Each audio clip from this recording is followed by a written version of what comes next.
Me responde isso. Você é mesmo o discípulo do jovem Jiraiya ou não? Jovem Jiraiya?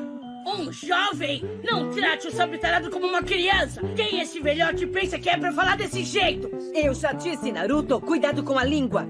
Naruto, foi ele quem ensinou o jutsu sábio ao Sr. Jiraiya. Ele é o mestre do Jiraiya. O que o velhote sábio quer? Por que ele veio até aqui pra conversar comigo? Acho que o mais importante é... Infelizmente, o jovem Jiraiya faleceu em batalha. Eu vou vingar o sábio tarado. Ser um ninja significa que você deve confrontar o ódio. E cada um de nós deve lutar por isso. Eu queria ver como eu me sentiria se eu estivesse de frente pro meu inimigo. Eu finalmente entendi o que ele estava tentando falar.